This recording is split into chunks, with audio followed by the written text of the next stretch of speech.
Hello, welcome to my live stream today. Today's it's a Friday, the 19th of December 2025. And for those who don't know me yet, I'm a therapist and coach, and I come here live on YouTube twice a week to talk about anything to do with mental health, therapy, mindset, mindfulness, emotional intelligence, psychology, human behavior, and anything that we can use to make our lives better from those places. And so, if you have any questions, that's what I'm here for. We have a Sprinkle already. Hey Didi and chat. Hello Sprinkle. You're the first one. What I'm going to do is to start the live, as I always do, by reading and commenting on some of my own posts. And hopefully by the end of it, some of you would have got the inspiration to ask me some things about you, and I'll do my best to give you some advice that can help you in your own life. I've got a question already. Okay, let's get started and see where it takes us. Hello, we go to. Hey Didi, can you talk about escapism? Escapism. So let me type the definition of escapism so that we're on the same wavelength. I think it's the need to distract ourselves away, isn't it? Escapism is the act of temporarily avoiding unpleasant realities, stress, or difficult emotions by immersing oneself in distractions, yes, like hobbies, reading, gaming, movies, creating pursuits, or even work, serving as a mental diversion. Okay. While healthy escapism offers a mental break for rejuvenation, such as exercise, meditation, and healthy escapism involves excessive behavior like binge watching, overscrolling, substance use that prevents addressing underlying problems and negatively impact life. So there you go. That's pretty much sums it up.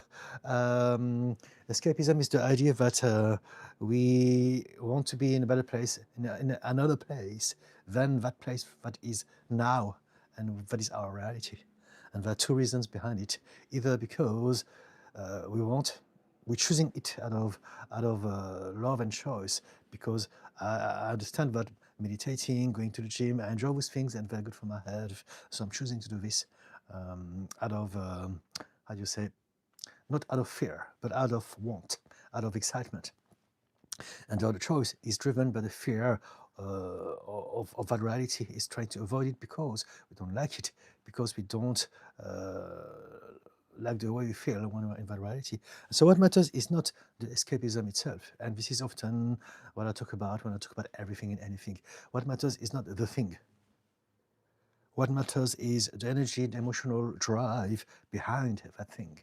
Because we are creatures of emotions and feelings and sensations. So it's never about what we do, it's about how we feel when we're doing that thing. This is what matters. And so escapism, as I've just read, and I do this myself, and we should all choose escapism every now and then if we know that there are systems that work well for us in our balance, in our going through our days. If it's a system that allows us to regulate ourselves and to have a better experience of our days and nights. But if we do those things because we are feeling bad as a system to cope with life, then this is what we call addiction. So a high level of escapism, a systemic one, would be what we call addiction. Yes. Or maybe a milder version of it would be avoidance. So when we talk about distractions, but it's, for me, it's the same thing, just a different level of intensity. And so, yes, do you have any habits of escapism yourself, Wigoto? And which energy drives it in your case? Would you like to share this with us? Arfemo. Hello, Didi. Hello, Arfemo. Person with a question. Hey, Didi. Hello. You have a great username for that live stream. K. Stevens. Hi, Didi. Hello. Sprinkle. I watch YouTube to escape my own thoughts. So again, yes, it depends the reasons as to why you need to escape your how you feel about yourself when you're escaping, when you feel that you need to escape your own thought.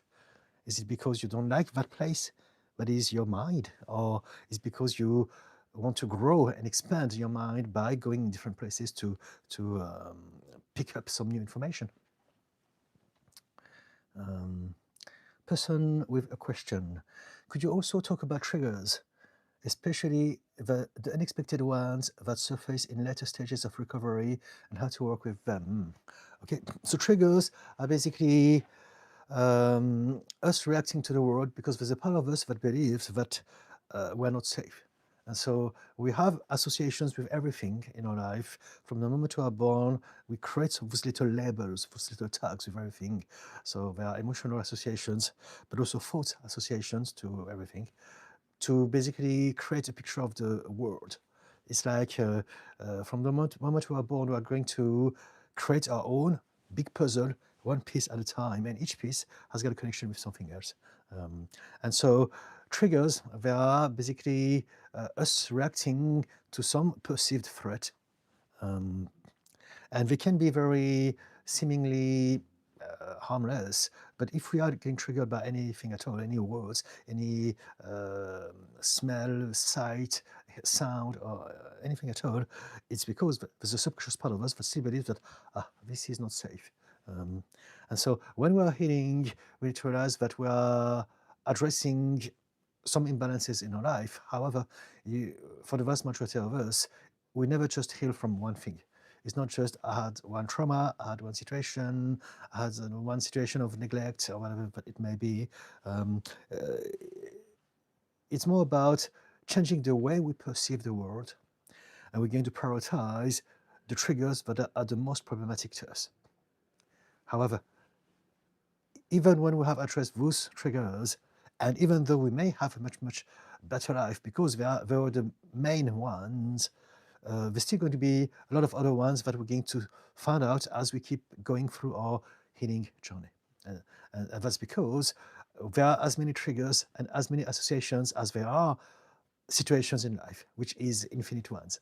So there's a lot of things that we can upgrade all throughout our life. And so what it means is that it's very important to realize that when we heal, as we get better, as we have addressed the main triggers to do with anxiety, depression, anger, addiction, or any of those things, even though those are better, there will still be some different situations that we haven't explored yet, that will have some triggers that are specific to those situations, to those thoughts, to those words, to those people, to those set of context. And so we can work on those things, but it's not a problem. It's not that we didn't succeed in our work, in our recovery, in our healing. It is that we have addressed some triggers and there are other ones, and we must be kind to ourselves and realize, there are other things, and I'm going to address those things as well as I've done with the other triggers that I have fixed now. But it doesn't mean that I haven't healed. It doesn't mean that it's not doing well. It doesn't mean that I'm rotten, I'm broken, there's so many bad things about me. It just means that we are, as we are uncovering one big problem, there's still some left, and the process of life is to address them one at a time. And sometimes we don't need to address all of them. Sometimes we may realize, you know what, I'm good enough as the main triggers are sorted. Now I can maybe focus on my lifestyle and my environment, and the rest will just unfold in a way that is satisfying and comfortable and easy for me at this point in time. And so, yes, nothing is linear, nothing is unidimensional. We are far from being unidimensional. We are very intricate, complex creatures. And so when we heal from some triggers, we will uncover others, because there's the big ones, and then they're so big that we can't see all the other ones. Everything is connected, right? But as we heal some of the big triggers, that will potentially also heal some of the small ones automatically, just like that. But there will always be some other ones, and this is the adventure of a lifetime. I healed myself. I had a big aha moment, a big epiphany in 2008, 2009, and things have really changed dramatically for me back then. However, I'm still working on myself. There's always going to be some stuff, and they're not as bad. Because I've changed myself so much that my lifestyle, my persona, my quality of life has changed heaps. My whole reality has changed. However, I'm still discovering some things that I can still work on, and it's not a bad thing.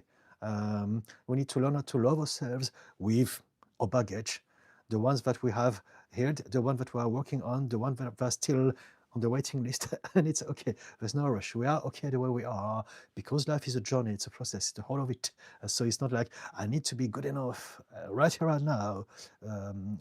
It's more about I am good enough, and the moment we realize this, and the moment we realize that our whole life is about healing and growth and discovery and self-awareness, now the pressure is gone, the guilt, the shame is gone, and things become much, much, much easier. I hope that answered your question. That was for person with a question. Now, if you want to have a specific conversation about a specific trigger to do with you, just tell me specifically what it is, please, and I will cover this. Person with a question, haha, yes. We got the world has lost its spark for a while. I escape in substance to see it again. Okay. So the thing is that the world has always been the world, and what you're talking about is your experience. It's not that the world has gotten worse. The world has always been up and down, and it's true that if we look at the world and we compare it to how we remember or how we think the world should be, it's getting worse and worse. But in reality, if you look back in history, if you zoom out and you look at the history of humanity, it's always been like that, but it's always been getting better in the grand scheme of things. From a global perspective, things are getting better, even though there are always going to be some situations that suck, that are horrible, that are terrible, that are really, really pathetic as far as our humanity is concerned. But it's always been the case. If you go back every single decade, every single century, all throughout the history of humanity, there's always been some horrific stuff, some despair, some nastiness, some cruelty, some dehumanization, and all of those things. It's some loss of meaning, of realizing what is the point of life. To do with religion and belief and all those things. It's always been, it's the state of the world. And so what I want you to realize is that it's not that the world is going down the toilet. It goes ups and down. It depends where you put your attention on. And this is what matters. If you focus on looking at the bad things about the world, then you will find plenty of it. Because there are plenty of it. However, if you can train your mind to make a difference between those things that are happening, that are real, and that we must do something about, but also the good things that also exist. If you can train your mind to seek for the good stuff, now you will have a more partial perspective of reality, and you'll be much happier. You wouldn't need to feel that you have to escape from it. You wouldn't feel that the only way for you to make a better reality for yourself is to escape it. You can exist in this reality. You can also practice escapism if it's coming from good emotional energy, as opposed to feeling that there's nothing else you can do but that. It can be a choice. And so, yes, I think that what I want to say about your comment, Wigoto, the world has lost its sparkle if you look in the wrong place. If you look in the dark spot, there's no sparkle, of course. But if you can train your mind, and we have to train our mind to do this because society, the media, the social media, people in charge, everyone is conditioning us to believe that things are bad. It's always been like that from school, education, culture. Everything is designed to make us feel bad. This is one of the secrets. This is why I often talk about environment as far as mental health is concerned. It's not just about our direct environment, as in home and work. It's also about society in itself. Society is rotten. The system of society is designed to exploit people. It doesn't care about their well-being and their happiness. Not at all. They tell us porcupines lies all the time, and they condition us into believing that it is normal and it's all because of the others, the other tribe, the foreigners, the trans people, the people who look and sound different, who have a different god than yours, all those sort of things. And so yeah. Do you want for me to expand on that conversation? We go through. Just ask me. Thank you for your heart.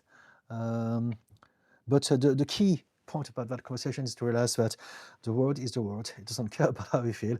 And we create our own experience of it by looking in the places that are going to reflect the sort of experience that we're going to get. And so basically, look in the right places and you will feel better about yourself. And again, I can see the suffering in the world, of course.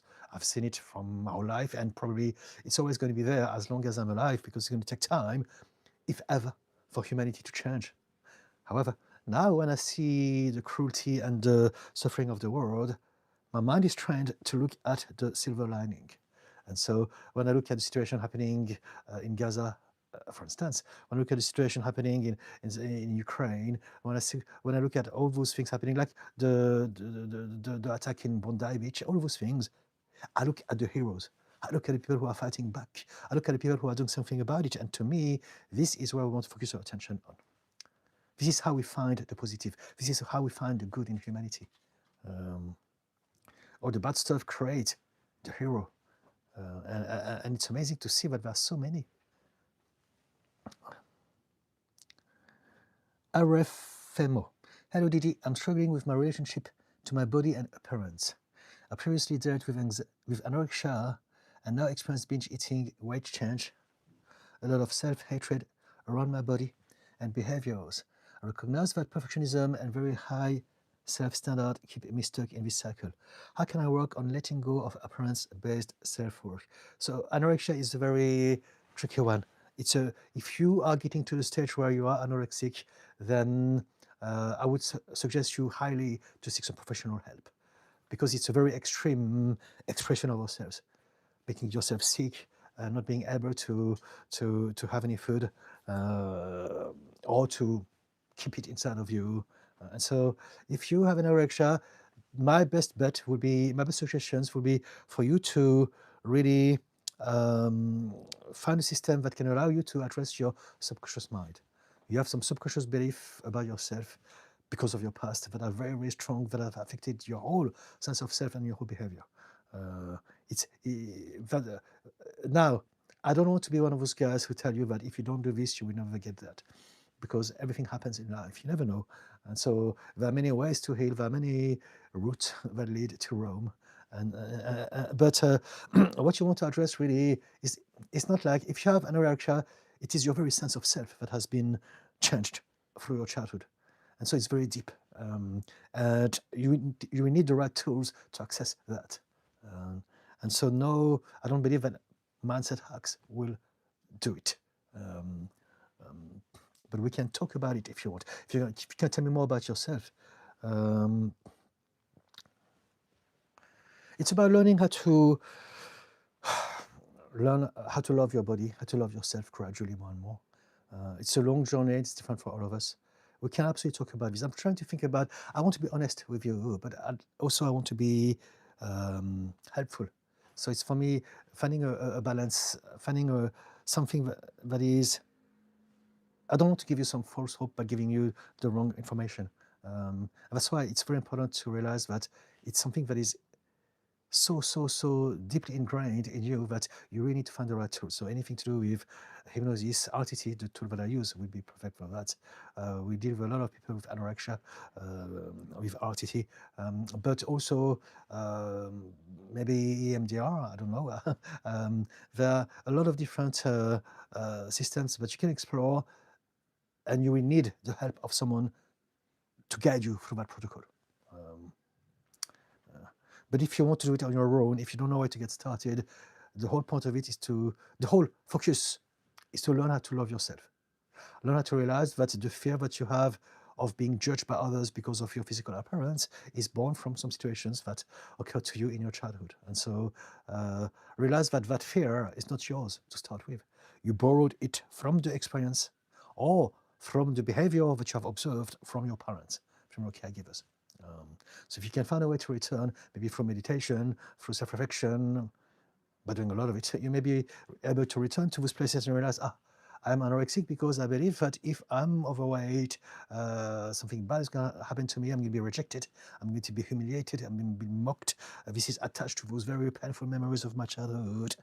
However, it's gone, it's in the past, it's got nothing to do with me. Now I can learn how to love myself better. I can change the associations in my mind. I can change the associations to do with food, with my body, instead of seeing heroin chic as in skinny chic. This is a term from the 1990s, so that's why I say it came out of my mouth. But instead of seeing this as beauty, as a beauty standard that is acceptable and the reference to be loved, to be acceptable, we want to change that and realize a lot of people have different body types, and everyone is beautiful in their own way. So we can learn how to love and appreciate the beauty of others, even though they don't look like the way you think everyone should look.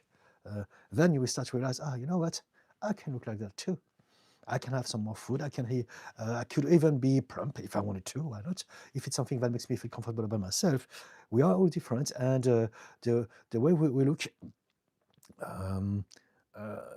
There's a discrepancy between. There are many ways to address the way we look. There's the way that we believe we should look like. There's the way other people see us like, and there are millions of different versions of it. And so, choose the perspective essentially of someone who appreciates the type of beauty that will go with you being healthy, with you being able to eat food, with you being able to relax yourself. So yeah.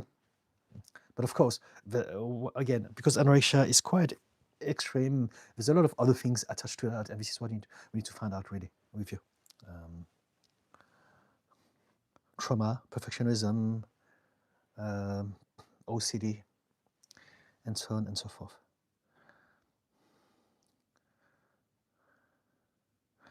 RFMO, and move towards a healthier, more stable recovery. Yeah? Well, I think that now is the good time of the year. It's the end of the year, and we're nearly the beginning of another one. And so now is that energy, that universal energy of everyone wanting to change, to wanting to be a better self. And so maybe you want to utilize that that universal kind of energy forward to really learn more about what you can do about this. And again, I'm here. So this is what I'm going to say for now, but every time that I see more comments, I will talk more about that subject or any more subject. Person with a question. Thanks, Didi. That perspective helps quite a lot. Fantastic, fantastic. Thank you. Sprinkle. How can I have a healthy relationship with my mum when she won't let me speak about things that have happened to me and she and other family members covered up?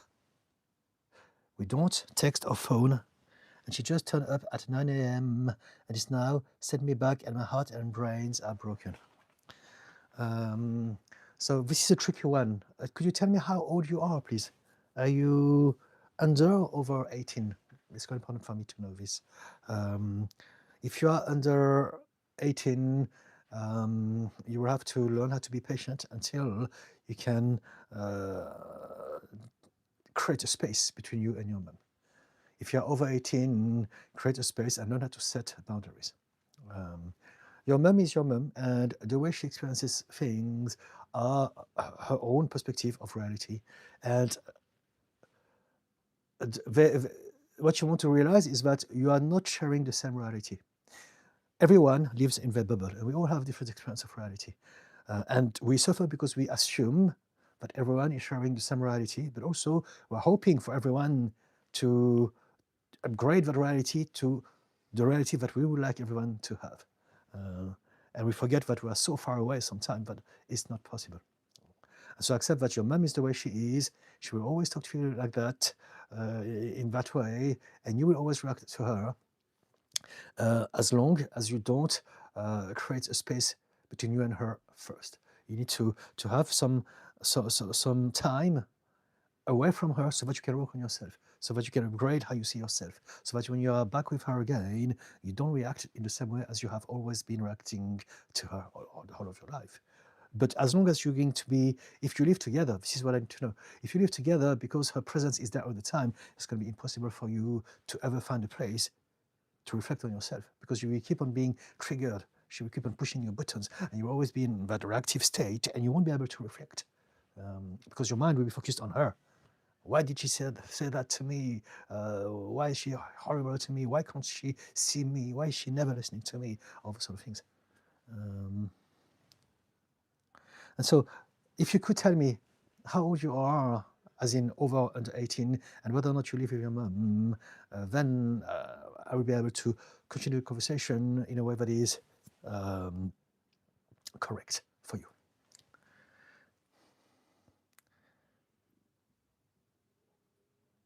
We go through. Oh, okay, makes sense. The world is multidimensional, like I say. Yes, yes, absolutely. The world is a reflection of yourself.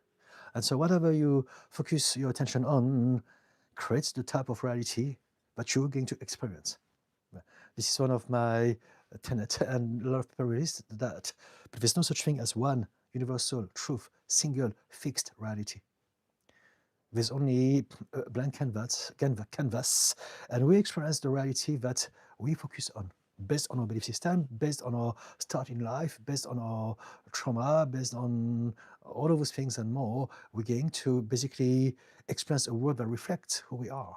The world that exists is literally there to mirror ourselves.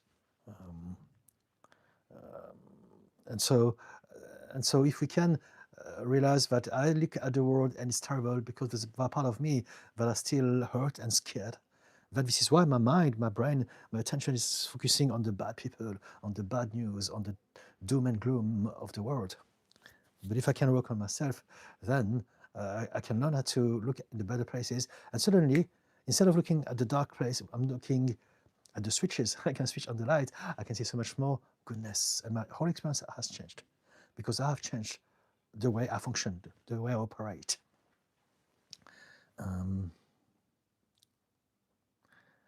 GRWM, hello. K. Stevens, what do you think about this? The realization of a family system, thank you for their hearts, the realization of a family system that has a bad attitude due to old rules and people who are stuck in their ways of blame or white thinking escaping, that is a choice. So this is what I was saying just before. Everyone has got a different reality, a different bubble, a different set of belief. And there's not much you can do about it. You can try to talk about things to some people, but we need to realize that very often when it comes to conversation, a lot of people, they don't want to have a conversation with you because they want to expand their views. Most people, they have a conversation with you because they want to win, because they want to prove you wrong, because they want to confirm and reaffirm their own belief that they have about their own reality. They want to impose the truth on you. And so it's very important to realize the difference. Some people are open-minded and really want to engage in a conversation. Just 1 second, please. Something just fell, I think. Anyway, some ghost in the house. And so what was I saying? Stuck in a wave. Who are stuck in their ways. Yes, people are stuck in their ways, and the best thing you can do is to first be able to talk to them if and when they're in a state of wanting to expand their mind. Right? We have two attitudes to that, and you can learn how to recognize this. We can have two mindsets as far as conversation is concerned.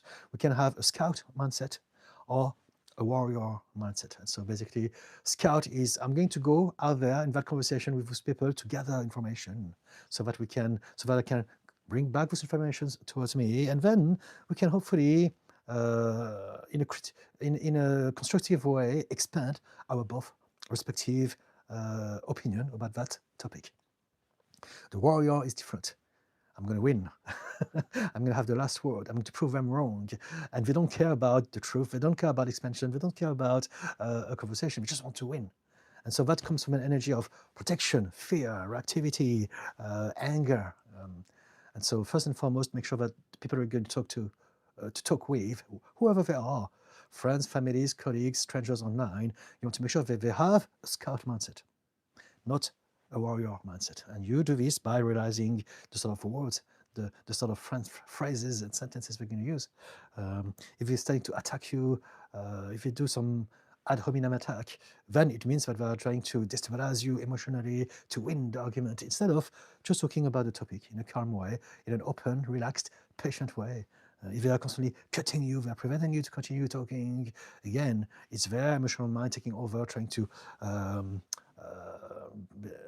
disturb your train of thought just to win, as opposed to making sure that what I said you understood and know now, what do you think about it?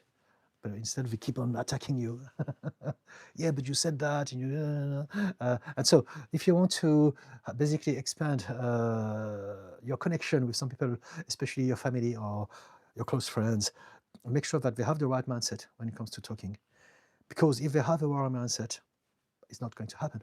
I utilize this every day whenever I'm online and I see some comments on my post.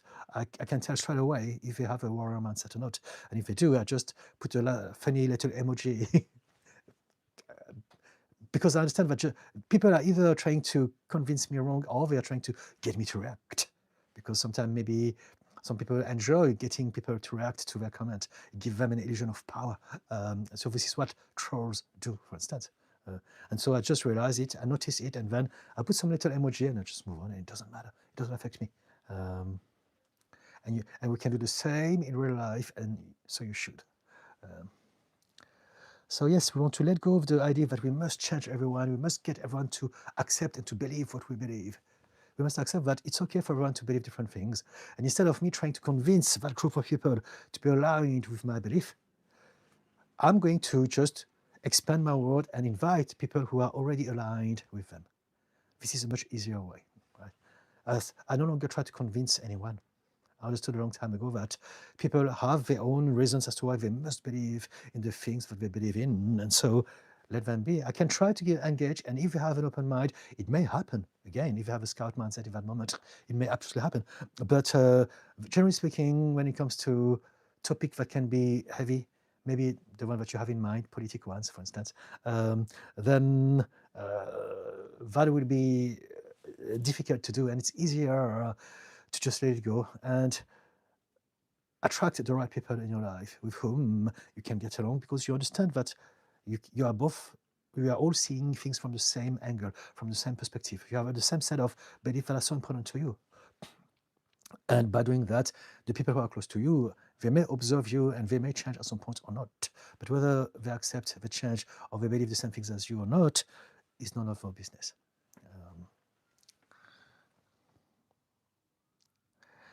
Did that answer your question, Kay Stevens?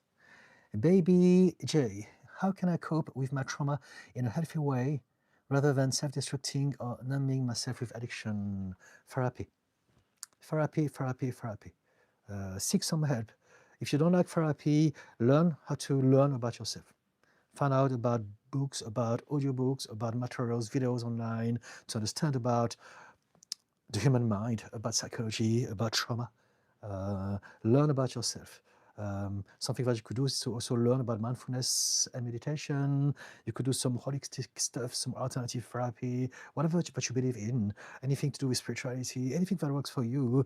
Find a way for you to understand yourself so that you can explore more ways for you to tackle that discomfort, that hurt, that pain inside of you that you are trying to soothe with addiction. And again, I used to be addicted myself up to the age of 38, big time. And so we can really talk about it if you want.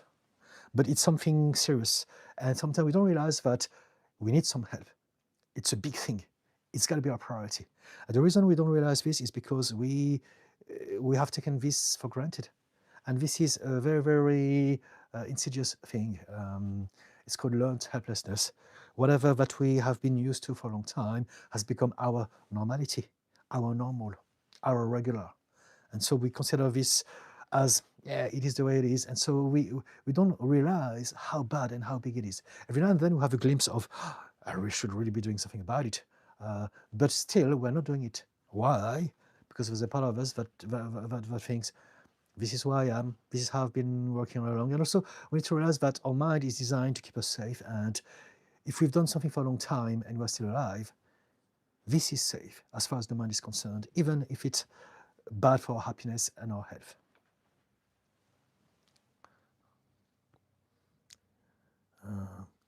And Baby J, I've gotten sober many times, but always end up relapsing because it's difficult to try and deal with my emotions when I'm sober. So this is what you want to do. You want to learn how to deal with your emotions, right?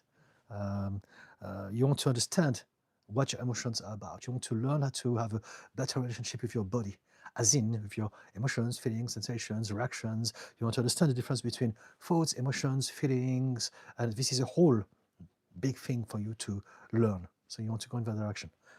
I could recommend you one video of mine that I've created. So it's time for me to promote my page on YouTube. And I've done a video about emotional intelligence 3 weeks ago. So check it out. I talk about it in that 10 minutes video. It's called Emotional Intelligence is Intelligence. It's in my long content section. So I do short videos, long videos, and lives, 3 things on YouTube. If you go on my videos, which is the long form content section, there's a green cover, you see me doing this. And on the thumbnail, it says, what is emotional intelligence? ? Check that video, and that will answer a question. It will not answer a question, but it will give you an idea of where to get started with it. But again, if you want to talk more about addiction, we can. This was my baggage for 38 years, to the age of 38. And that included alcohol, as well as other stuff. RFMO. I recovered from anorexia 2 years ago. Well, I think, however, I see the eating disorder switch from one to another. It is definitely self-love, but it is so difficult from getting so much through binge. Okay, so if you can give me a specific bullet point question, I can have an idea of what to say. But yeah, so if you have recovered, for me, because I'm not sure about that comment, you said that you have recovered, but there's still a problem. So what is the problem? So first, I applaud you on the fact that you are no longer anorexic. That's a great thing. But what are the remnants? What are the little gray areas that you haven't uncovered yet? We can talk about this if you want. KJN17, do you have any advice for a man who is in active addiction suffering with severe PTSD? Seek professional help. That's my advice. If you have active addiction and because of severe PTSD, seek some help. You won't be able to do this on your own. I mean, you can do this on your own, but it's going to be a very long, lonely, and painful journey, right? Again, I don't want to be the person who is negative and knocks people out and say, unless you do this, you won't get there. It's not true. Some of us, sometimes we have some luck. The universe gives us some stuff, and we have some aha moment, like as it happened to me. And so I know that it's possible, but we don't want to rely on this. And just because of my knowledge of this, my experience, being a mental health professional myself, my advice really, just like for the person who was talking about addiction, is to take it seriously and seek the help that you need. Don't believe that it's going to go on its own or that somehow it's normal. And you know this. You say severe PTSD, so you know that you are still shaken about it. Your whole system is still very in an acute stage of reactivity because it believes that it's still happening now, right? And so seek some professional help. We can talk about this if you give me some more personal information about yourself so that I know a bit more about your profile. But just based on what you said, for anyone who's got addiction and they know that they have some form of severe PTSD, you've got to seek some help. That'll be my advice. PTSD is when we have been in a situation that was overwhelming, and our whole self has not recovered from it yet. It believes that it's still happening, and also not only we've been through a major trauma. It can be an accident, it can be violence, it can be all sorts of things. But we also don't have a system. We haven't created a coping mechanism to deal with that situation if it was to occur again. And so that's another reason as to why PTSD stay longer in our system and prevent us to move on. Because our mind needs a closure. It needs a system, just in case it happens again. So it's not only about giving your nervous system time to realize that now you are safe, but also having a system to be ready for the next times, just in case. And so with PTSD, the first thing to do really is to create an environment where you are safe. Whatever has triggered that situation in the first place, you need to keep yourself away from it. Because as long as you are still in proximity to whatever hurt you, it's going to be very hard for you to move on from that because you're still there. Your mind is still perceiving the same kind of cues that were associated to your trauma. Sprinkle 44. Okay, you're 44. All right. Okay. So if you're 44 in regards to your mum, because I think that's the conversation that we had, you don't have to suffer her anymore. You can learn how to set boundaries. And to that extent, I've created a video this week about it, precisely about boundaries. I put it out on Wednesday, again on my YouTube. Check it out. I do a lot of long form content and I spend a lot of time and work and effort making sure that I'm giving you something useful and concise. And so use it. The last video that I put out on Wednesday is about this sprinkle. And it's called How to Set Boundaries Without Guilt. And it's a yellow and black cover. You see me doing this with that shirt. And on the thumbnail, it says, "Stop being a people pleaser." And so check it out. It's 14 minutes. A couple of people put me some very nice comments on that video yesterday. One of them was like, it's the best 14 minutes I spent in my life. And someone else said, I played 5 times. No one teaches you sort of things. And this is exactly what I needed. And I love this. This is why I'm doing what I'm doing. So do check out Sprinkle. If you want to have an idea of where to get started in regards to your mum, do watch my last video called How to Set Boundaries Without Guilt on my channel. And do subscribe, guys, if you haven't yet. I appreciate your support. KJN, I'm 37, okay? Okay. Deep Shika Ranjan, hello Didi, hello. Deep Shika Ranjan. KJN, live alone for 10 years, social outcast.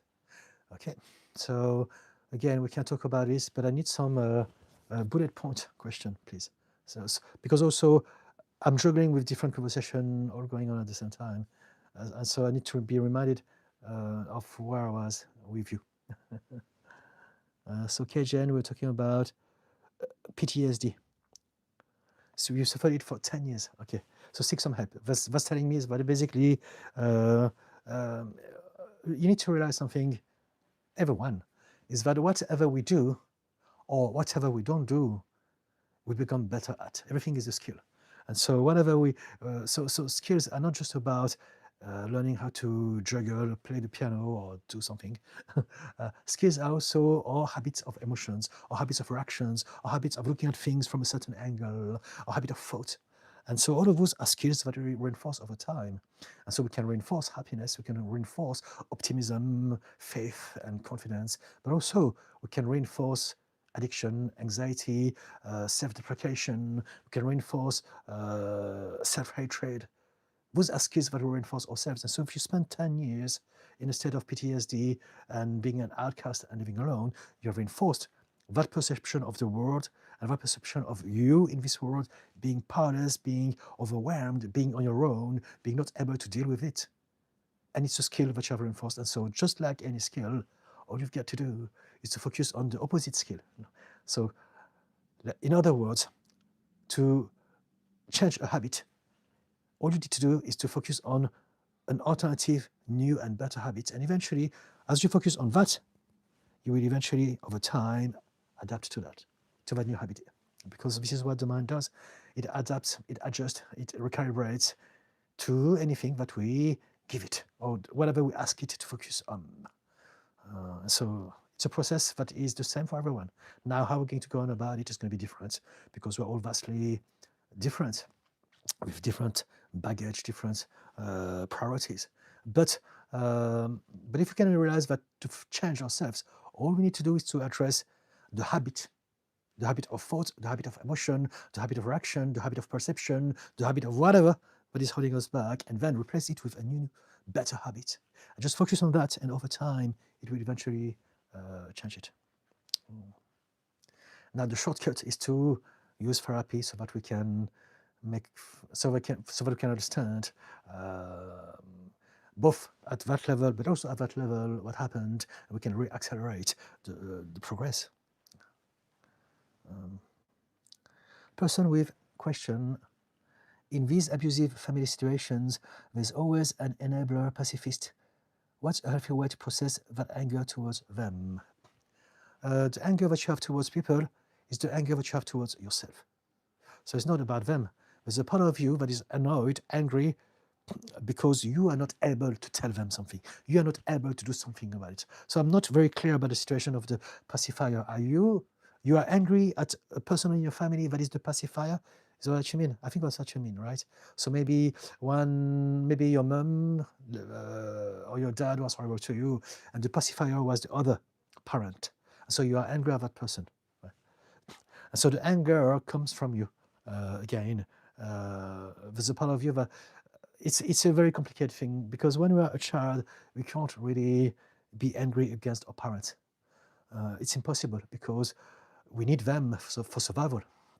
And so if things are bad in our childhood, we're always going to blame ourselves. We can't blame our caregivers, even if they hurt us, because they're still our better chance at surviving, because they are grown up, they are adults. And so we have returned that anger towards ourselves. And so if you have any problem with the pacifier, if that's what you meant, person with a question, then realize that you don't need to be angry at them.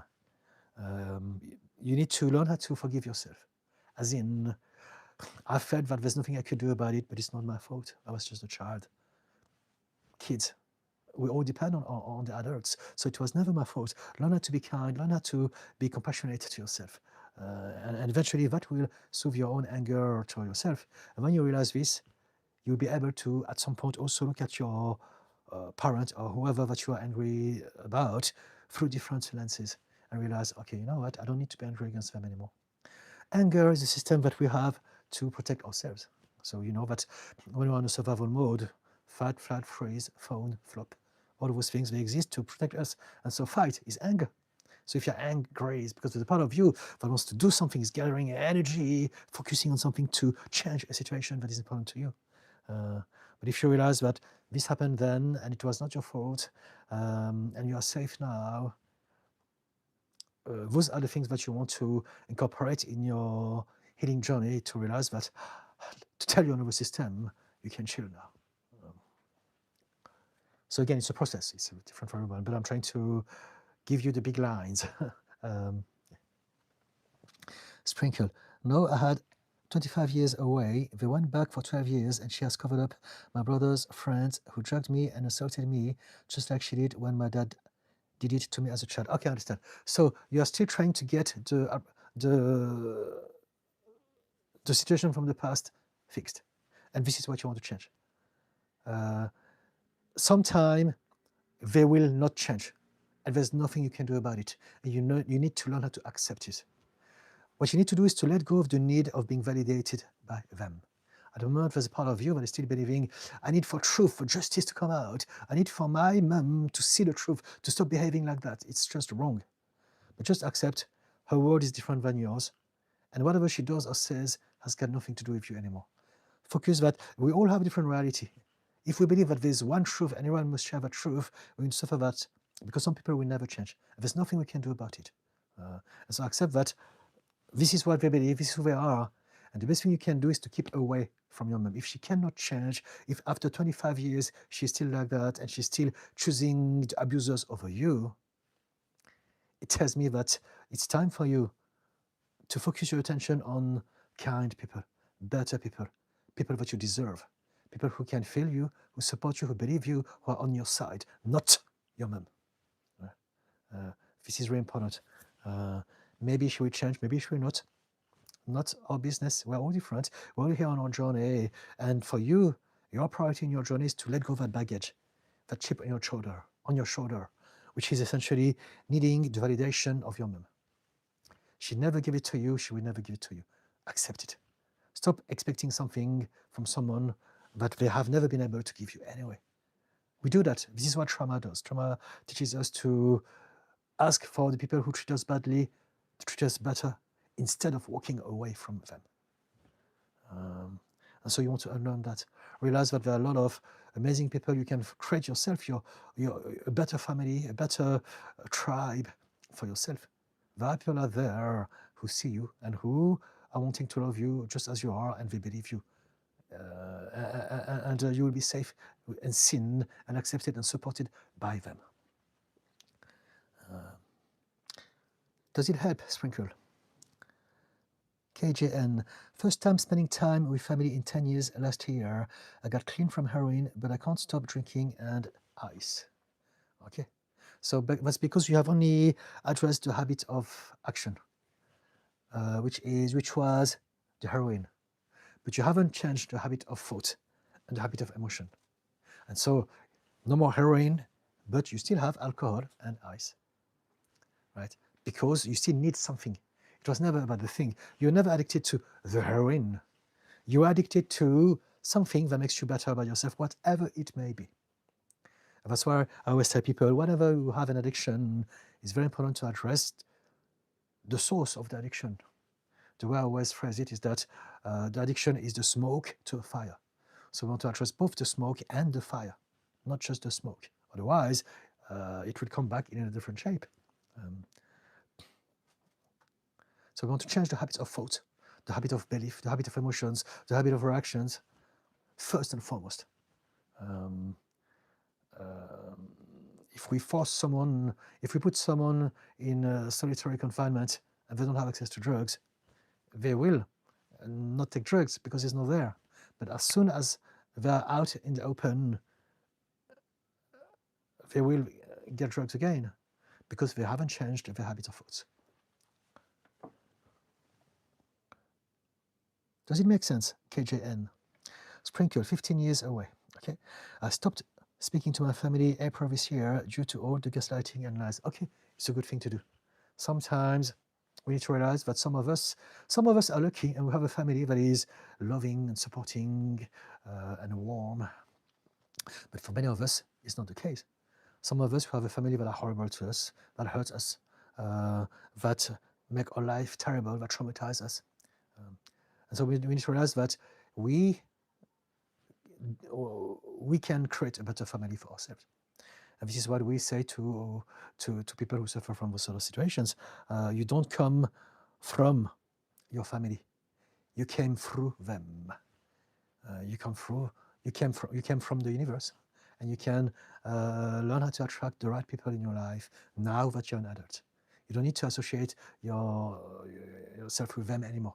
Your sense of identity doesn't have to be attached with them anymore.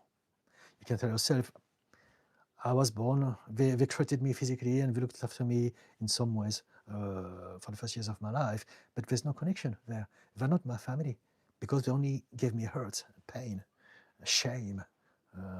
And so, move away from them, think, okay, now that I know those things, I can learn how to hang out with the right people. And I can stop expecting for those people, to still give me the approval, the validation, the love that they have never given me.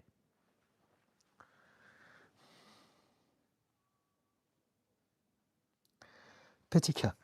Hi Didi, nice to see you again. Any advice on setting boundaries and prioritizing the one needs instead of the others? Yes, my video of the week. Check out again on my YouTube channel. My last video that I put out Wednesday is called How to Set Boundaries Without Guilt. And it's precisely exactly about this. It's 14 minutes long. It's a very methodical step-by-step system. And on the thumbnail, you see me going like that, and it's written, how to stop being a people pleaser. So check it out. I could tell you, but if you go there, it's all concise and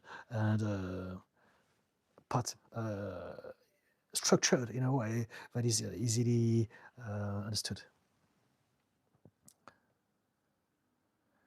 But essentially, just for the sake of the life, how do we set boundaries and prioritize the one needs? It's just to remind ourselves that we deserve it. It's to remind ourselves emotionally that we come first.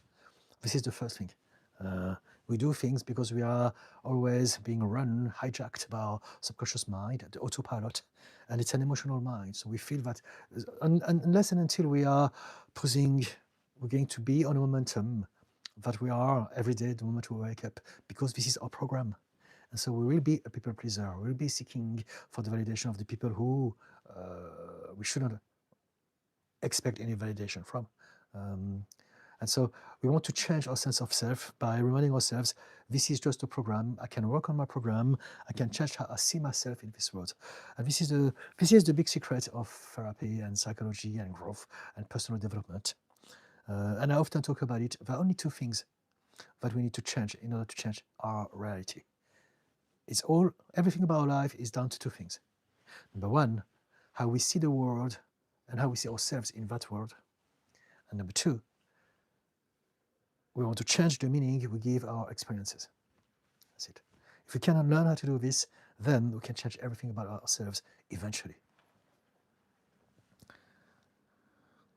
Peter White, have you heard of Harry Joseph on YouTube? What do you think of esoteric wisdom? No, I haven't. So I'm going to Google him now. Harry Joseph. Is it Harry? I've got Harry Joseph Letterman, which is David Letterman's son. I've got Harry Josephine Gars, Harry Joseph Kuzik. There's quite a few of them. So I'm going to type esoteric. Harry B. Joseph. Is that him? A journey into spiritual insight and esoteric wisdom. Elucidates the principles of reality manipulation that empower individuals to manifest their okay.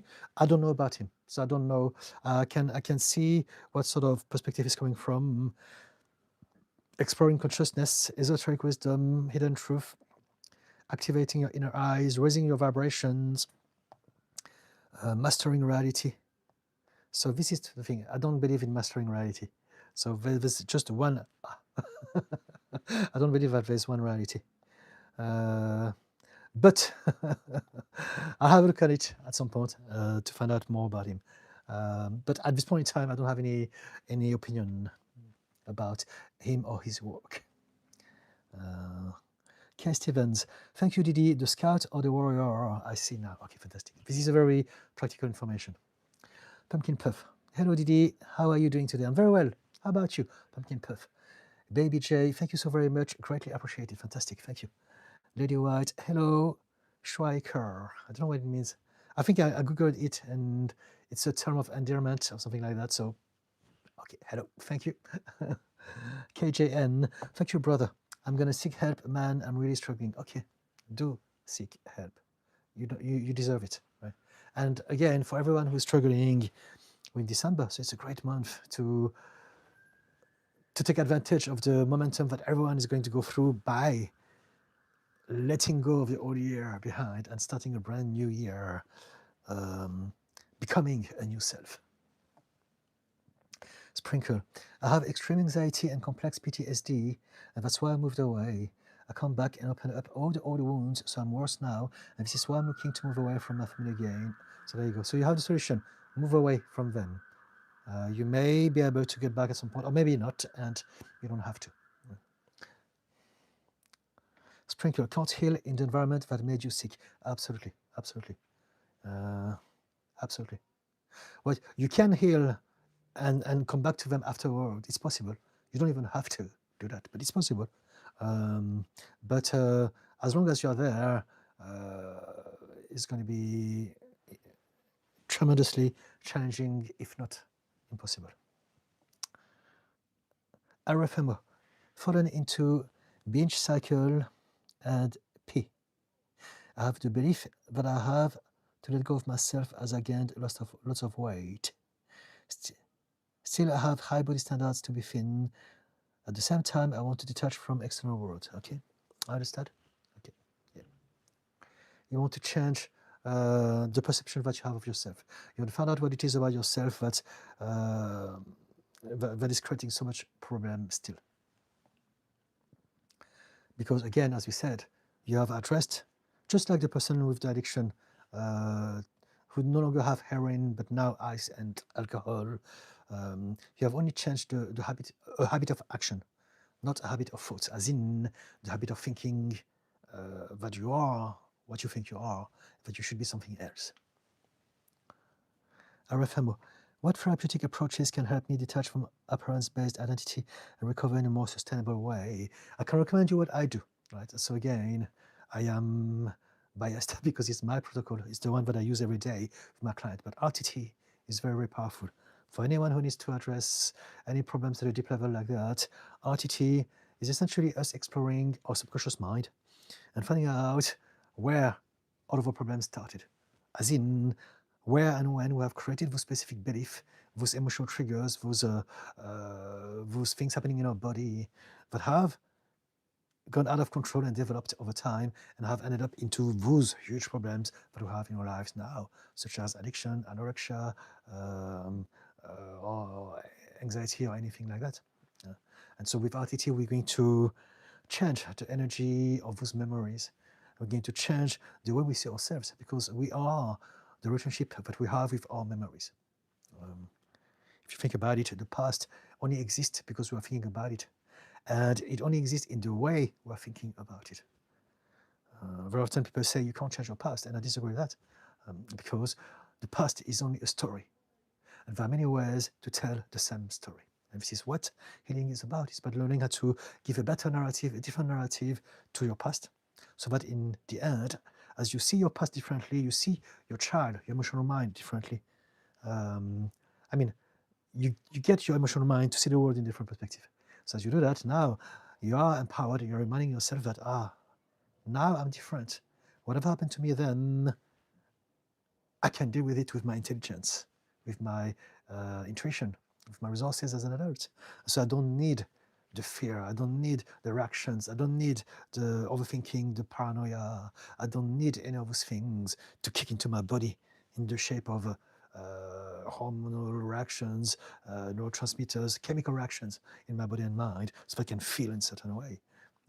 We don't need those things anymore. So we are basically addressing our nervous system by going as deep as we can within our subconscious mind. And even when it comes to PTSD, there's a reason why some people recover quicker than others.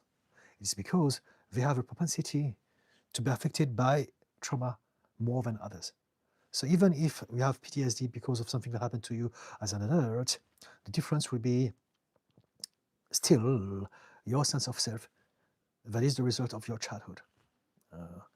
A lot of people talk about this in the field of trauma, and they've done a lot of research and studies, often citing people who went through the Vietnam War in the 60s, and they studied them, and they've all been through the same sort of horrible situations, and some of them took months to recover, some people took some years, some people never recovered.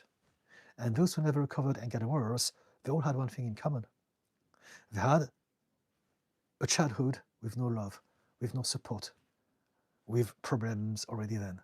And so because of that, they had a propensity to react more intensively to the randomness of life and the harshness of it at times. And so even when it comes to PTSD, we want to revisit as far as we can. And that will address not only the PTSD, but also our propensity to it if we're going to face other things for the rest of our life.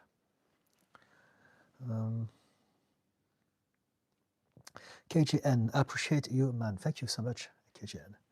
Wilma, please talk more slow. This is how I talk, I'm afraid. This is who I am, and so this is my flow. So I hope that you can understand what I'm talking about. I won't change this, except if you have a specific question and you find it hard to hear because you have some impairment, or maybe because English is not your first language, then do ask me a question and I will make the conscious effort to slow down just for you, for your question, okay? But I can't change who I am. This is who I am. And I shouldn't change. This is just telling me that I must post my TikTok post, my third one of the day. So just bear with me, please. I'm going to do it right away. Just bear with, just 1 second. There's a time to try and fix things. There's a time.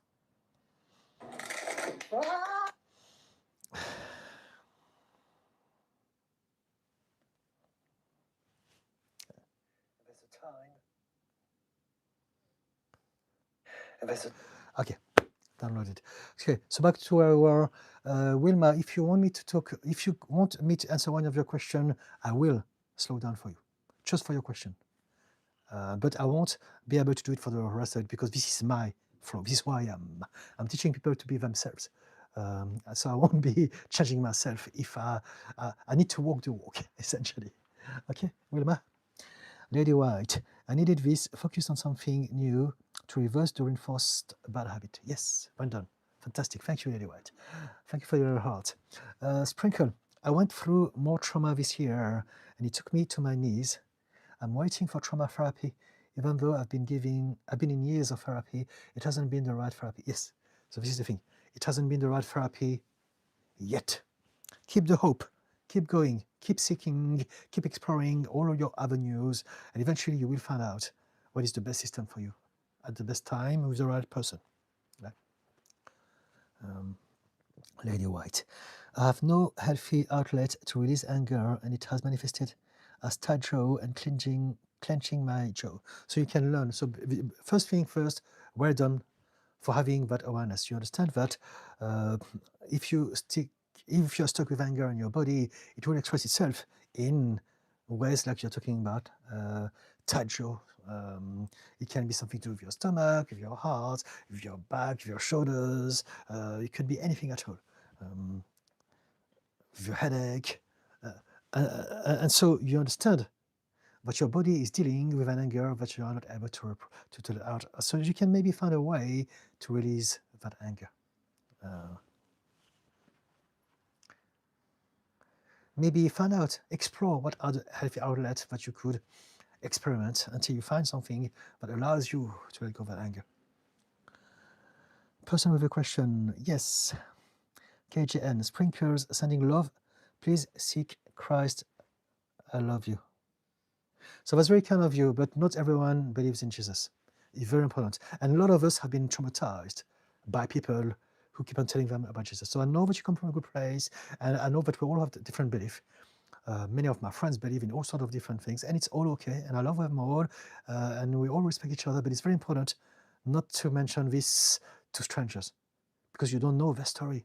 A lot of us, we suffer from cult, we suffer from religious OCD, from religious narcissism, there's so much of this happening. And I see it all the time in my life. There's always some people coming out of nowhere telling me to repent or stuff like that, and I don't even know them. And to me, this really shows how so many people suffer from that. And so thank you for saying kind things, KJN, but I think it's important to realize that we have to stop saying Jesus loves you to people that we don't know. If you know someone and you know that you have some sort of affinity as far as religion and spirituality is concerned, yes, why not? Jesus loves you, Buddha loves you, Allah loves you, Krishna loves you, all good, no problem. But if you don't, we don't know. Some people have been really, really, really destroyed by religion. They're really hurt. There's a lot of anger, there's a lot of shame, a lot of trauma. So much, people have no idea.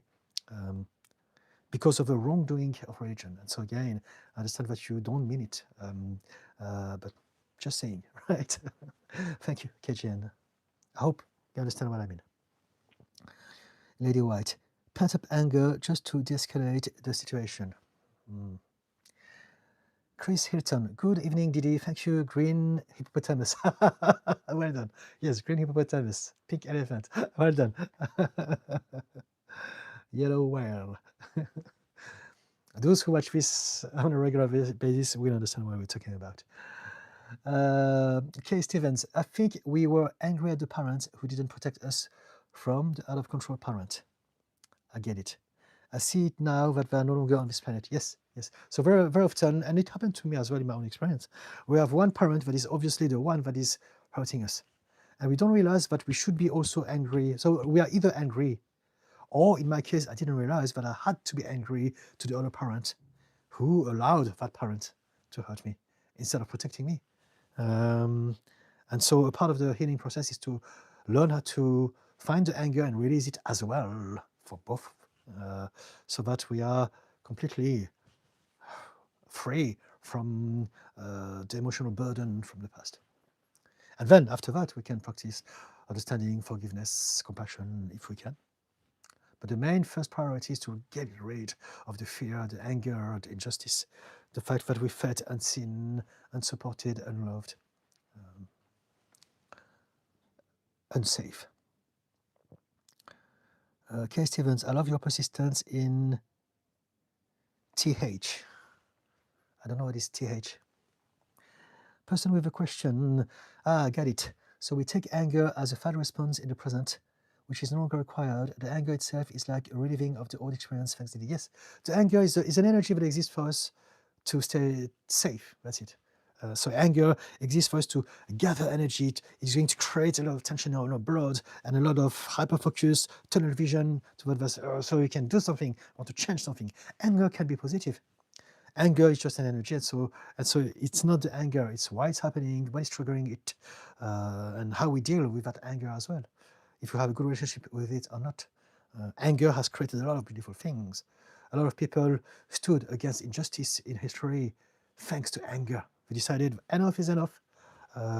Rosa Parks decided that's enough. I'm not going to stand up. I'm going to stay where I'm sat down in that bus. F off everyone. That's it. Anger get her to do this. And so there's a place and a time for it. But it's about understanding why we have emotions, why we have thoughts, why we have feelings, the whole process behind it. This is what I do. I'm here to teach that as best as I can on YouTube. Kay Stevens, the serious matter of good mental health. Person with a question at Kay Stevens, yes, you captured it exactly. KJN, not ice, brother, coke, crack. Love you, though, brother, much appreciated. Okay. Now, when I said ice, I assumed that it was the name of some drugs. I don't know about the drugs nowadays anymore. I stopped them in the 80s. I look after people who took all sort of things, but I have lost the precision as in understanding the types of drugs that are around and now. I do look after people who have heroin, crack addictions, alcohol, a lot. And all sort of different pills, stuff like that. Chemical stuff. Sprinkle, yes, it does help. Thank you. I just need to set boundaries now. Okay, fantastic. Sprinkle at KJN, thank you. I do read and pray. Okay. Kay Stevens, yes, person with question, displaced aggression, in my opinion. Kayla, how to deal with divorce. Okay, so which part of divorce is a problem for you? Because divorce is not necessarily bad. Divorce is when two people are deciding to no longer be married together. So it can be very, very positive. It can be, okay, we've tried it, it worked for a while, now it's time for us to continue our journey separately, and it's okay, right? So why is it hard? Is it a problem because you're still attached to them? Is it because you have resentment about yourself, about how you should be living your life? Is it because of your family and friends, the way they are judging you, society? Which part of the divorce is a problem for you? And if you can tell me that, we can address this, because divorce, in my eyes, is not a bad thing. I think it's a great thing. I think it's better to divorce than to stay in a relationship that is without joy, especially for those who have children.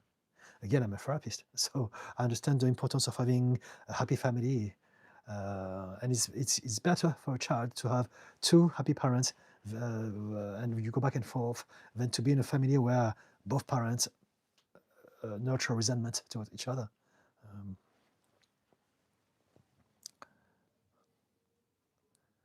So that's for Kayla. Kay Stevens, on a different note, how's the weather in France today? It's sunny and warm in the States. I don't know. I haven't been in a long time. I live in the UK. This is London, UK. Right? I understand that you can tell that I have a French accent, so you are assuming that I'm doing that live stream from France. I am not.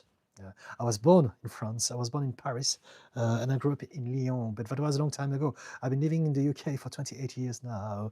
I'm happy with my accent, so this is why it's still there every now and then. But I don't know. Generally speaking, the weather in France is always a little bit slightly warmer and drier and sunnier than in the UK. That's all of what I can say. So, but I'm glad that it's sunny and warm for you where you are in the States. KJN, you are a blessing, brother. Thank you, KJN. Mayan. Mayana's journey. I'm going to call you Mayanas. I like your content because it helps me to focus myself. Thank you so much. Greetings from Germany. Fantastic. Thank you, Mayanas. I'm glad you appreciate it. Pumpkin Puff. I'm doing okay. I feel like I'm struggling. It feels like I live with a mask on, like I'm an autopilot. I don't feel excited by anything. I just function until I get triggered, just to repeat the cycle. I was doing well, and then I snapped yesterday, and now I'm back in this state of feeling like I'm cursed to be forever broken. Okay. So whatever that you think about yourself is not a fact. Nothing is a fact. Everything is just a belief. But when we accept that belief, it becomes a fact. It becomes our reality or truth. And so if you can realize that whatever you think is just a habit of thought, and there are things, there are reasons as to why you think like that. There are some triggers, some associations. Maybe it's dark, it's winter, it's Christmas time. Maybe, I don't know, I used to hate Christmas. So if I was going to speak for myself, my old self would think, I hate Christmas. It's always bad for me when Christmas happens. I'm always sad and lonely. And so now I'm going to feel terrible about myself. I can feel bad just because I'm saying those words, even though I'm happy and I like Christmas now. But just saying those things, just thinking those things will create an internal emotional state that will reflect those quality of thoughts, the nature of it. And so realize that you can change the way that you feel. First, you can change your reality, your experience of it, by changing how you feel about it. And how do you change how you feel about yourself? By changing the thoughts that you have. So it's not easy because it's a practice. There's a lot of things to take into account, but essentially what you want to do is to realize that if you can choose better thoughts, we're talking about the green hippopotamus just before. If you can choose better thoughts, you can choose better feelings. And it's a skill that can be developed and reinforced over time. So it needs repetition, practice. But basically, if you feel that, to paraphrase you, you're not excited by anything, you live with a mask on, you just function, you repeat the cycle, it's the truth. Because you are into that state, that mental state. So change this and tell yourself, you know what? The moment before I was thinking that, and it's normal. This is my program. There's nothing wrong about it. It's just who I believe I am, but I can change this. I want to change this. So now I want to learn how to practice being more positive. I want to learn how to practice to be more optimistic. I want to seek the good stuff. I want to have a detective mindset and seek out for the good things. What is it? What is good about me? What is good about my face, my body, my personality, my jokes? What is good about my life? What is good about the things that I have? What is good about the things that I didn't have? As in, some people have it worse than me. Focus on those things, milk it, practice gratitude, have a detective mindset and seek out for the good things. And the more you spend time thinking about those things, the more you start to be able to feel better about yourself. And as you feel better about yourself, you'll be able to create more with thoughts. And so that is going to be a kind of a positive momentum. And eventually your reality will start to shift. And it will take some time, effort, and a lot of different systems that only you know which one will be right for you as you go down that path, that route, that road. But yes, you can do this. Whatever that you feel, whatever your reality is, just the reflection of your habits of thought, and you can change your thoughts at any time. Remember, pink elephant, green hippopotamus, yellow whale. If you don't know what I'm talking about, ask me. We can do this again. Queen no fun sin. Do we have to forgive those that hurt us? No, we don't. Not at all. No. Don't listen to people who are telling you you must forgive. They're just reflecting their own self-righteousness, their lack of empathy for others. Is it better to forgive? If we can, yes, but we never can forgive out of choice. Forgiveness is not something that we do. Forgiveness is something that happens when we have healed, when we are ready to forgive, when we have been able to let go of the resentment. So we can't force someone to forgive anymore, but we can force someone to be happy. We cannot force someone to heal. Those things are happening when we are ready for it. And so forgiveness, if we can do this, is great, yes. But if you're not ready, if it's not happening, don't take the pressure. It's going to create more problems than anything. People who tell you that you must forgive, they probably come from a good place for most of them. But they don't realize that you are not them. They don't know nothing about your story. They don't know nothing about how you feel. They don't know nothing about what happened to you and how bad it has hurt you. And so don't listen to them. Focus on yourself, and at some point, if you're able to forgive them, hallelujah, celebrate, great. If not, it's okay. You don't have to. Kay Stevens, it's going to be okay, Pumpkin Puff. You're allowed to have a bad day. Yes. And also, it's not just a bad day. We're allowed to go through different states of emotions. This is what humanity, this is what life, this is what our human experience is about. But yes, I agree with you. We must embrace our humanity and accept that sometimes it's okay to feel overwhelmed. Sometimes it's okay to feel disempowered. Sometimes it's okay to be hopeless. But those are only moments, and after a moment is always another moment. And this is the secret of life. Life is made of time. So whatever we are experiencing is never forever. We hold it back because we are thinking it.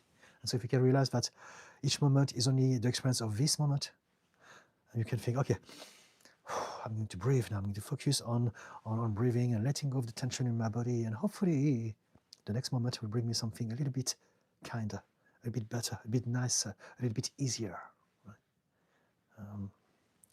And this is what mindfulness is about. Mayana's journey. How could we change a toxic relationship into a harmony one? We cannot necessarily. It may happen or it may not, but we can't force things. Because when it comes to a relationship, it's not just us. It's us and someone else. And we can never change someone else. Sometimes we can guide them, we can recommend things to them, we can influence them, we can inspire them, but we cannot change anyone. If we change someone by force, we only traumatize them, and the result is going to be charged with negative stuff. And so we can't force something. We want to let go of attachment. We want to let go of the desire, of the expectation. I want that relationship to be perfect. I want that person to change in the way that I want them to be. But we can't make this happen.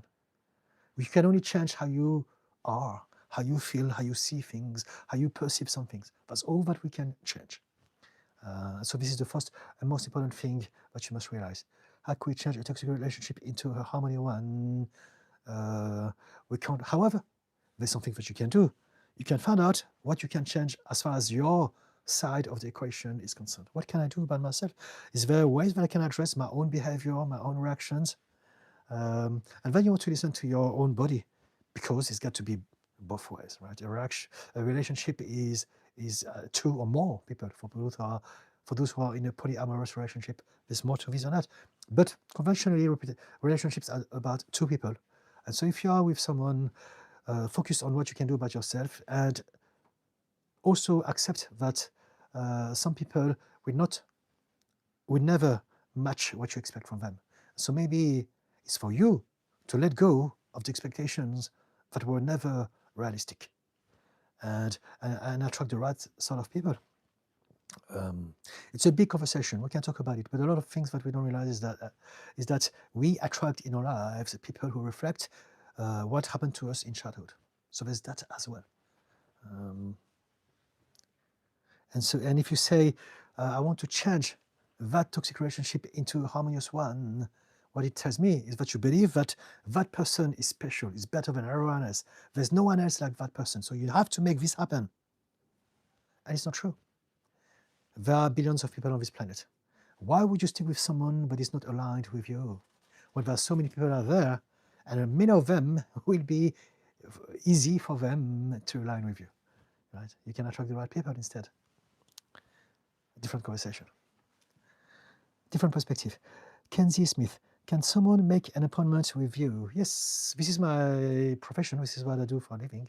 So if you want to work with me, you can go on my bio. There's a link to my website. And from my website, you can send me an email, and we can organize a free discovery call and talk about what you like me, in which way you would like me to help you. And then with that discovery call, it's half an hour, 20 minutes, half an hour, we're going to decide whether or not we can work together. But if you're going to do this, make sure that you give me some information about yourself. I have all sorts of people who send me all sorts of emails. I don't reply to all of them because I understand the nature of the internet. And some people don't realize that I do this for a living. This is my profession. I come here on YouTube and on TikTok as well because I like to give something back. So I use my free time, allocate specific time in my schedule to come here to help people because I understand that we're all here to help each other. And so this is what I'm doing. But I have a job, I have a life, I have things to do. Some people send me emails and ask me stuff like, "Oh, what did you mean by that post?" Or "What do you think I should be doing?" They're basically asking me for information for email, and I can't reply them because it's just too much. I've got a lot of messages on my platform, and for those of you who are seriously interested in help with me, of course, send me an email. I will recognize it. But I just want to make sure that people realize that there's a difference between me giving my time and my expertise for free and my life. So yeah. But yes, but if you need some help with you, which I believe you are legit about, just go on my website through the link on the bio and send me an email, and we can organize this. I'm saying this because I had few experiences of people having the wrong impression of me lately. Adriana, happy Friday from Texas, USA. Okay, happy Friday to you from Texas. Adriana, positive thinking intentionally does help a lot. It helps for the people who are ready to use that. Indeed, it's great. However, if we suffer from depression, if we have trauma, it's not going to be enough. But this is why it's so important to realize that we are multidimensional, and it's not only that there's not one system that will work for everyone, but also we need many things to address ourselves. And so we need to basically find our recipe, or cocktail of different protocols that we can use for ourselves at this point in time to ameliorate our life. And it's going to be different for everyone. Arefemo, how do you deal with uncertainty? I question what is right, what choice is right, as there's so many options, opportunities, and somehow the endless possibilities in life overwhelms me. It's because you fear it, because you don't believe that you are good enough. So you need to have certainty. You need things to be predictable, because you believe that if it's not predictable, if I don't see things coming, if I don't have a plan of action with a different reaction response, if I don't have a system, I'm not safe. And so the real reason as to why you need for everything to be predictable is because you don't trust that you are safe in this world. And so this is what you want to address. If you can realize that you are supported, that you are safe, that you don't need to have everything prepared, that you can deal with situations as they unfold live in front of you by just being who you are.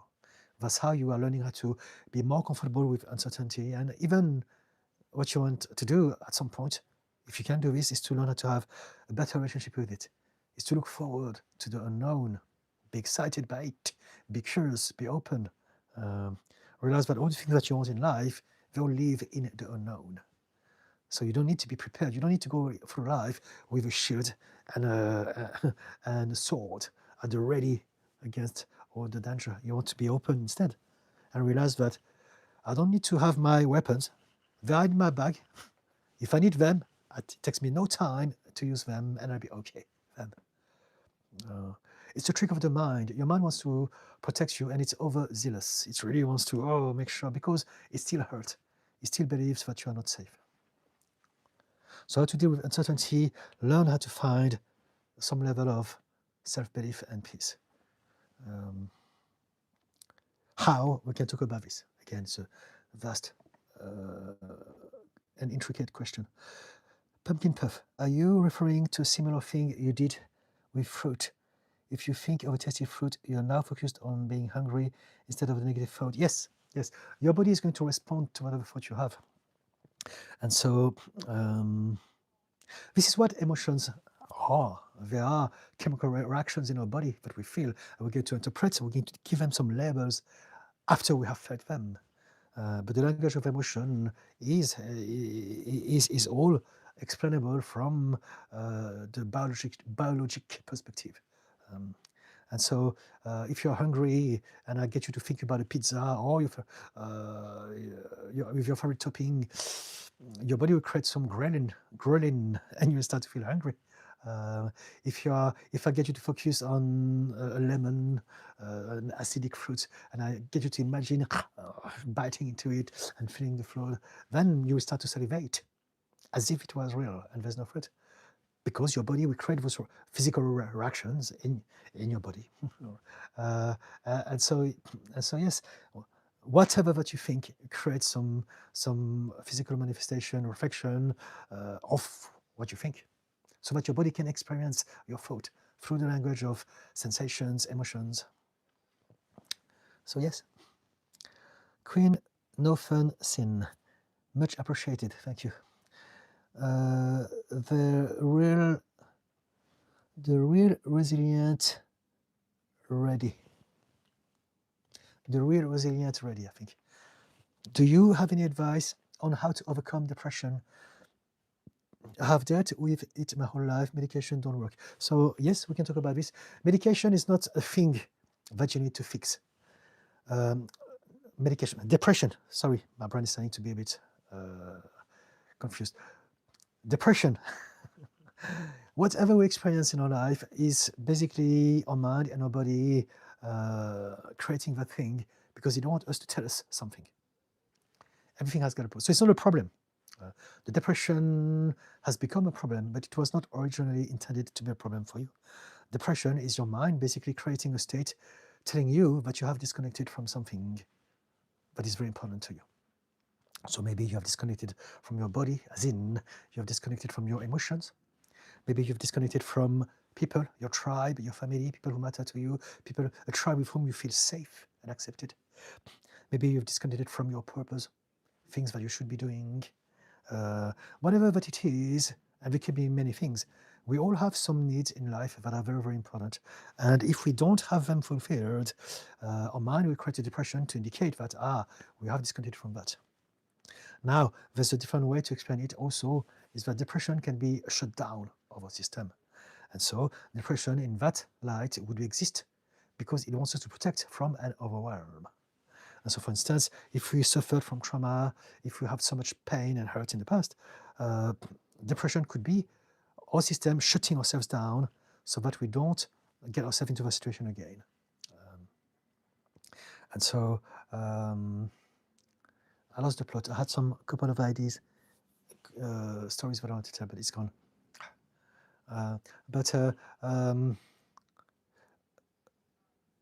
Yeah, it will come back at the right time. But yes, so depression is a disconnection and / or shutdown, which depending on which angle we're looking at it from. But it's there basically to tell us that we can learn how to reconnect with what we have disconnected from. So that's one of the ways to address depression. And also, we can learn how to realize that it's a system that is there to shut us down. And so what is it trying to protect us? What is it trying to protect us from? If we can understand this, now we can tackle that thing. So that eventually, when we can deal with that thing, then we won't need the depression to shut us down against that thing to protect us from it. I hope it makes sense. Procrastination, for instance, is a type of shutdown. I'm overwhelmed, I can't do this, I fear rejection, I fear judgment, I fear failure. And so because of that, it's preventing me from doing the things that I should be doing. And we believe that procrastination is a problem. It's not. It's a system that is there to protect us. And the depression is the same thing. It's shutting us down like a fuse. It's preventing us to overcharge and to grow. And so it's shutting us down to protect us. And so what is the overwhelm? Very often it's shutting us down from feeling emotions. Because back then, feeling emotions was not safe. Expressing ourselves, being authentic, being ourselves was not safe. So we had to shut all of those things down in order to still be tolerated by the adults or something like that. And so in the end, now we suffer from depression because we have disconnected from ourselves. So how to overcome that, it depends. We are all different. So if you can tell me more about yourself, we can explore your case more specifically. And when you say medications don't work, of course they don't. They only help people feel a bit better about themselves temporarily. But medications never fix anything, because the problem is not just to do with your chemistry. There's so much more to this than that. Kenzie, thank you, Kenzie. Pumpkin Puff. It just feels like I'm rotting from the inside out. I'm sure my BPD is adding a lot to that, but I just, for once, want to be seen for how I feel versus being blamed for feeling so, for feeling so I hide and numb myself. Okay, so practice self-love, right? When you say, I just want for once to be seen, I want you to remember that there has been some times in your life where you have been seen. So do that. Close your eyes, practice some meditation, and think, where was I seen? When was I loved? There has been some time. I know for sure. It's just that your mind is pushing those memories away, because it's focusing on the danger. Abandonment, they're going to abandon me, they're going to hurt me, they're going to ignore me, as they have always done. So it's going to keep you thinking about that. But if you can remember, there has been some time where I was seen, where I was doing well, where people applauded me, where I had some success. And then you will think, yes, that happened, and that as well. And I want you to make this moment. I want you to replay those movies in your mind in real time. Remember, okay, I remember I done that, and people were smiling at me, and it was great. I remember that feeling. It happened. It was real. And I remember that one as well. And do it more and more and more. Again, have a detective mindset and seek for the good memories of your past. They exist. They're there. They're hidden away because your mind doesn't want to look at them, because it just wants you to protect yourself from the fear of abandonment. But focus on those good memories, and the more you do this, the more you'll be reminded, you know what, there's a lot of goodness about me, and you will start to feel better about yourself. And you'll be reminded that whatever you believe about yourself, whatever your BPD personality is telling you about yourself, is not true. It's just there to want to believe that because it wants to protect you. But if you can remind yourself you had a lot of fantastic events and experiences in your life, this is where the healing starts. Right? Thank you for your heart. Julian Penna, I love your energy, very helpful, fantastic. Thank you, Julian. How can I be more at peace? People piss me off too much. By stopping believing that your peace depends on people. Your peace has got nothing to do with people. But if you believe so, they will have control of your peace. And that will piss you. Peace. It's me trying to learn how to pronounce properly. If I believe that my happiness depends on people's behavior, I'm never going to be happy. It's going to be very, very, very hit and miss. So stop focusing on them. Accept people as they are and focus on yourself. What can I do today to feel better about myself? First, I need to stop believing that my happiness depends on them. And also, maybe you want to be with other people. Maybe there are some people with whom it will be easier to have an easy flow with, as opposed to people who keep on doing your head in, right? We're all different. And so align yourself with the right people. That would be my advice. But also reflect on yourself. You don't need people to make you happy. You can find happiness within you by doing the right thing, by creating the right setup in your life, where you live, but also in your mind. Does it help, Julian? Pumpkin Puff. I am just exhausted from just existing. I give everything until I have nothing, and then I break. I don't know how to just be myself. I don't even know what that is anymore. Some of us, we don't know who we are. So it's a process of discovering who we are through our life, one step at a time, right? You don't need to know who you are. So maybe something that you can do to make it easier on yourself, instead of trying to find out who I am, find out, who do I want to become? Who do I want to be? Who am I choosing to be? So that's a much better mindset. That's a much better way to look at it. And focus on, what am I going to do today to reinforce that new self that I want to create for myself? What are the things that I want to spend more time doing? What are the things that I want to spend more time thinking? What are the perspectives that I want to learn how to look at things more from? Those sort of things. So again, I know that those are just words and it's easy to say, but it's giving, I hope, the broader idea of your options. And of course, we'll have to go through our own journey of healing, and sometimes we have to go ups and downs, and it's also okay. Pratha Pratha Meshgankar. Okay. Hi, sir. I am a student. Can you suggest a book for me to read? So it depends what you are into. A lot of people ask me that, but what sort of stuff would you like to learn about? Someone asked me, I think on Wednesday, books about mindset. So recommended a book called Mindset, about mindset, by Carol Dweck, and that's a great book. But again, it depends what sort of stuff you want to find out about. Julian, yes, thank you, brother. Fantastic. Thank you, Julian.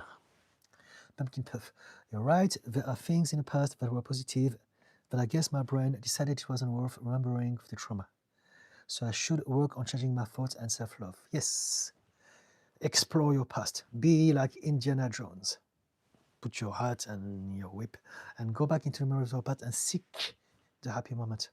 It can be anything. You can remember maybe the first time you learned how to ride a bicycle, and for one moment you were in the wind. That was exciting, amazing. Or maybe the first time you blew your first candle on your birthday cake, and in that moment, everything was fine. People were celebrating and singing your happy birthday song. It was an achievement. It may be the first time someone kissed you on the cheek, the first time you had a cheeky cigarette, or whatever it is. There's so many memories about us we forget. The first time you experienced feeling at peace, maybe enjoying the sight of, I don't know, a tree, a sunset. The first time you had an interaction with a dog or a cat, whatever it is. There's a lot of good things about you, and it's for you to find out, to remind yourself of those happy experiences. And the more you do this, the more you realize that also all those experiences, you have allowed them in your life. You did it. So you are able to manifest things that are good in your life. You have that power.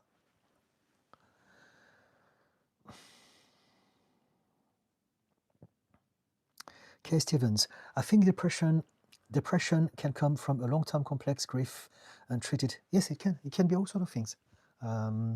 Seen it in a few people I've known who are elderly. My grandpa loved his shine, the family not so much. So for those who say, let me rephrase what you say. Depression can come from long-term complex grief untreated. The way that I see it is not like that. It's not because of the grief. It is because of the belief. So they had some belief that were problematic, and because they have encountered some situations in life that kind of backed up this original belief, then that has triggered the depression then. Right? And so grief, if we lose someone and we can't get over that grief, it's not because we've lost someone. It's because we believe that if I lose that person, I'm done. There's nothing I can do. My life is over. That's a belief. But we won't experience this until that happens. But it's a belief that was there already from our childhood. Maybe we borrowed it from our parents, from us observing how they dealt with their own grief. And so a lot of things that we have, they're always like time bomb. They're waiting for the right situation to be triggered, but they're always beliefs that already existed within us, and they were borrowed from our childhood. And if we have some situations that are triggered by situations in our adulthood, it's the way we react to the situations that is the problem, which is down to the belief we have about that situation. And so again, limiting belief. If we believe that my life should be like that in order for me to be happy, and if it's not exactly like that, I cannot be happy. And that's why some people, if they divorce, for instance, or if they get sacked from their job, or if their business don't work, or if something that doesn't go according to plan, now they're going to fall into major depression because this is going to confirm that they always believed that we're not enough. So it all stems down to, again, the original belief. I am not enough. I'm not enough to deal with that. I'm not enough to find happiness. I'm not enough to just allow myself to be and appreciate this. It's a version of I am not enough. And those are beliefs that we borrow from people throughout our childhood, upbringing, and environment.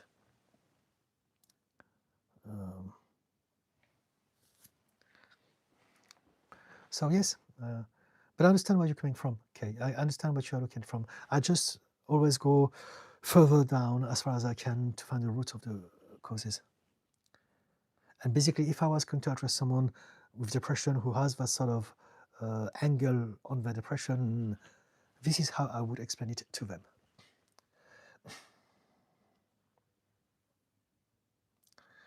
My grandpa loved his shine, the family not so much. I don't get that bit. Pumpkin Puff. Oh, goody. I get to go on a little mental adventure. Yes, it's a mental exploration, expedition. Again, Indiana Jones. Seek for the treasure of your past. There are plenty. Pumpkin Puff. Aha. First time I saw a cat, I immediately cuddled with them. There you go. So you're laughing. So the moment you thought about that memory, you felt happy. It is just that simple. And found out I was allergic.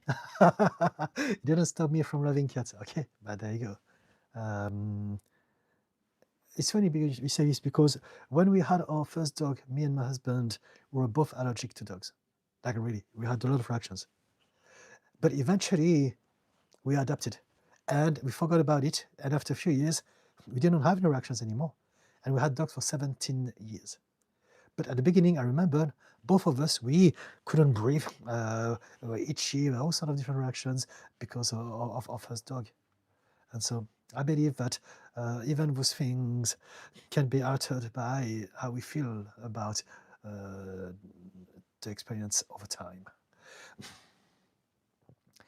Kay Stevens. Yes, Didi, my ex was jealous of my son's accomplishment, while my son got positive feedback. You are so right about going back and being seen. That's a fact to me. Okay, fantastic. Thank you. I'm glad we're on the same wavelength. I'm coming to the end of the thread for the first time. Today I'm going to have a sip of tea until the next comment. I'm going to be around maybe another 15 minutes, up till 8 o'clock. That's the plan.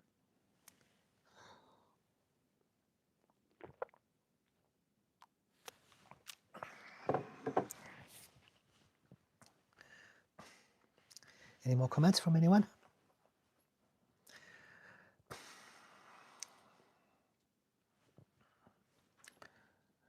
Pumpkin Puff. Yes, you did it and got me to think of something positive. Fantastic. Thank you. I love my pets, so allergic or not, I love them. Fantastic. There you go. If you feel down, spend time with your pets. They're there, right? I realized that ever since we lost our last dog, it was in April this year, my level of blood pressure has spiked. And I believe I never realized how important they were with my blood pressure. Because physiologically, when you have an animal, a pet, when you pet them, when you cuddle them, it creates a lot of happy, healing, soothing hormones in your body. And I haven't had this for a month now. And so that has affected my physiology. So we will have some dogs again, but not just yet. I think it's important for me also to realize that what it means is that I still have some baggage to address. And so I should address this baggage without the doggies. And then once I'm able to correct my blood pressure and be in a place of peace without anything, now we can get some doggies. And I'll be even more zen then.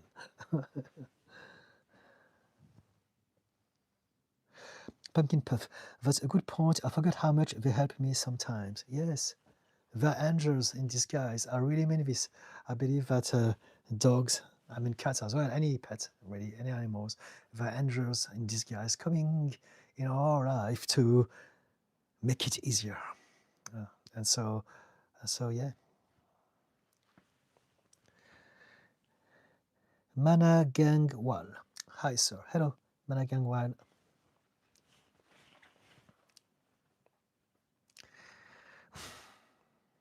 I have a neighbor who doesn't have any pet, but when we had dogs, she was always spending time with us whenever she saw us in the street. And for her, it was therapy time, petting our dogs. And she does it with all the dogs in the neighborhood. And I hope that she can get a dog at some point for herself. But in the meantime, she understands, she knows how important it is for her to spend time with animals. As far as her depression and anxiety are concerned. Pumpkin puff. I have blood sugar issues, and all the animals will surround me and keep me company until I feel well again. Okay, fantastic. Like, is it Snow White? It's got all those birds and rabbits and squirrels. Good on you, good on you. Banger Rager, is that? Ah, I can see. I haven't had a troll for a long time, gosh. I'm not going to read that comment. It's a racist comment. So I'm going to use that opportunity to teach people how easy it is to deal with unwelcomed energy. And all I've got to do is to do this. Hide user on this channel. That's it. So forget about that guy. Gone. I think they can still see us, but we can't see any comments. So how do we set boundaries? Just like that. I should have said, if you do it again, I'm going to do that. But in that case, I don't have to, because I know that they are very clear in showing that they're just there to troll me. And so I just get rid of them, right? And just like that, peace is still here. Nothing has changed, and I wish you all the best. You, the person who was trying to troll me and put that racist comment, but I wish you all the best, because I understand that you must be bored or angry, frustrated in any which way. But yeah, I'm creating a safe space for everyone here, so it's very important to realize this for anyone who don't understand that place just yet. Death War. How do people manage to switch off better from emotionally charged work situations after finishing work? So the short term would be is for you to find out whatever makes you feel better immediately. So some people may go to the gym, go for a run. Some people practice meditation. Some people may go and play with their dogs. Find out what works for you. But also, this is just what you do straight away. The next thing that you want to do is to realize that maybe you want to address your life-work balance and make sure that you are doing more things for yourself so that you don't get overwhelmed by work. We should never be overwhelmed by work, but sadly it happens. And so realize that you need to invest as much time and focus on the things that makes you happy and makes you chilled, and the work, so that it's easier for you to navigate through your working time. But the final thing that you want to do, and that's happening as we are zooming more and more out, is to choose a work and/or a working environment that is easier on you. Sometimes we accept that this is my lot, I've got to go through that system, I hate my colleagues, I hate that place, I hate what I do, but that's my life.